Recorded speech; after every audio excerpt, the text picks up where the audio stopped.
നമസ്കാരം. സിറിയയിൽ നൂറ്റാണ്ടുകളായി അടിച്ചമർത്തപ്പെട്ടിരുന്ന കുർദുകളുമായി സർക്കാർ കരാറിലേർപ്പെട്ടു. ഇനി മുതൽ കുർദുകളുടെ കൂടി അവകാശങ്ങൾ സംരക്ഷിക്കപ്പെടുന്ന ഒരു രാജ്യമായി സിറിയ മാറുകയാണ്. ഇത് വളരെ ചരിത്രപരമായ ഒരു തീരുമാനമാണ് എന്നാണ് വിലയിരുത്തപ്പെടുന്നത്. ലോകത്തെ ഏറ്റവും വലിയ വംശീയ വിഭാഗമാണ് കുർദുകൾ. സിറിയയിലും ഇറാഖിലുമെല്ലാമായി അവർ വ്യാപിച്ചു കിടക്കുന്നു. എന്നാൽ അവർക്കൊരിക്കലും സ്വയംഭരണം ലഭിച്ചിട്ടില്ല എന്ന് മാത്രമല്ല, പല ഭരണകൂടങ്ങളും അവരെ ക്രൂരമായി അടിച്ചമർത്തുന്ന രീതിയാണ് ഈ രാജ്യങ്ങളിലൊക്കെ തന്നെ സ്വീകരിച്ചത്. ഏതായാലും സിറിയയിൽ ഇനി അതിനൊരു വിരാമമാവുകയാണ്. സിറിയയിലെ പുതിയ ഭരണകൂടം അവരെ അംഗീകരിക്കുകയായിരുന്നു. നേരത്തെ ഭരിച്ചിരുന്ന ബാഷർ അൽ അസദിൻ്റെ നേതൃത്വത്തിലുള്ള സിറിയയിലെ സർക്കാർ കുർദുകളെ അതിഭീകരമായ രീതിയിൽ അടിച്ചമർത്തുകയായിരുന്നു.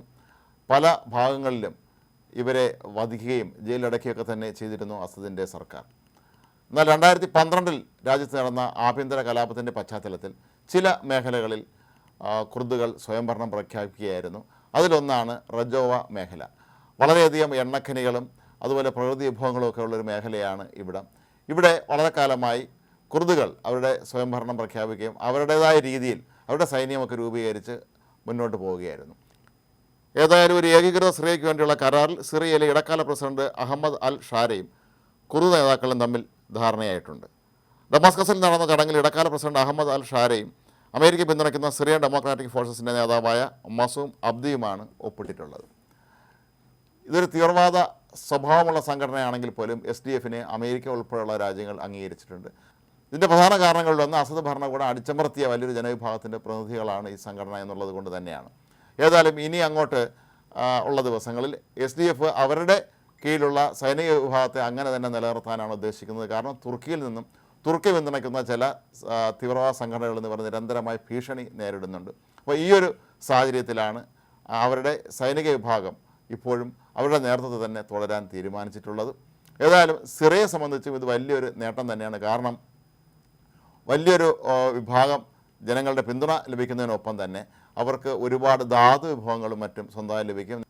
നേരത്തെ സൂചിപ്പിച്ചതുപോലെ പ്രകൃതി വിഭവങ്ങളായ എണ്ണ ഉൾപ്പെടെയുള്ള എല്ലാവിധ സംവിധാനങ്ങളുമുള്ള ഒരു മേഖലയാണ് ഇനി അങ്ങോട്ട് അവർക്ക് ലഭിക്കാൻ പോകുന്നത്. റജാവ മേഖലയുടെ കൂടി ആധിപത്യം സിറിയയ്ക്ക് കിട്ടുന്നത് അവരെ സംബന്ധിച്ചിടത്തോളം വലിയൊരു നേട്ടമുള്ള കാര്യം തന്നെയാണ്.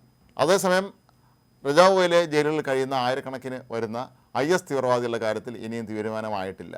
ഈ വർഷം അവസാനത്തോടു കൂടിയാണ് ഈ കരാറ് പ്രാബല്യത്തിൽ വരുന്നത്. അതിന് ഇടയിൽ എന്തൊക്കെ സംഭവിക്കുന്നതിനെക്കുറിച്ച് കാര്യങ്ങൾ ഇനിയും വ്യക്തമല്ല. മാത്രമല്ല, കരാറിൻ്റെ വിശദാംശങ്ങൾ ഇനിയും സിറിയൻ സർക്കാർ പുറത്തുവിട്ടിട്ടുമില്ല.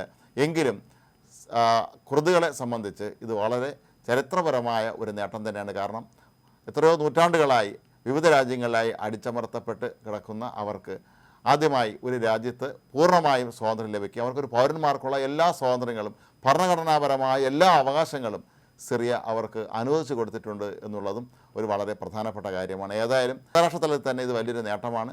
കഴിഞ്ഞ ദിവസങ്ങളിൽ സിറിയയിൽ നടന്ന ആഭ്യന്തര കലാപങ്ങളിൽ ആയിരക്കണക്കിന് ആളുകളാണ് കൊല്ലപ്പെട്ടത്. അൽഷാരയുടെ അനുയായികൾ തന്നെയാണ് ബാഷറിൻ്റെ അനുയായികളെ ആക്രമിച്ചതും നിരവധി പേരെ കൊന്നതുമൊക്കെ തന്നെ. ഇവരെ അതിക്രൂരമായി കൊല്ലുന്ന ദൃശ്യങ്ങളുമൊക്കെ തന്നെ നേരത്തെ പുറത്തു വന്നിരുന്നു. എങ്കിലും അതിന് തൊട്ടു പിന്നാലെ ഇത്തരത്തിലുള്ള ഒരു ഐതിഹാസിക കരാറിൽ ഏർപ്പെടാൻ കഴിഞ്ഞത് പുതിയ സർക്കാരിനെ സംബന്ധിച്ച് സിറിയയെ സംബന്ധിച്ചൊക്കെ തന്നെ വലിയൊരു നേട്ടമാണ്. ഒപ്പം കുർദുകൾക്കും ഇനി അങ്ങോട്ടുള്ള നാളുകളിൽ അവർക്ക് സിറിയയിൽ എല്ലാവിധ സ്വാതന്ത്ര്യങ്ങളും അനുഭവിക്കാൻ കഴിയും.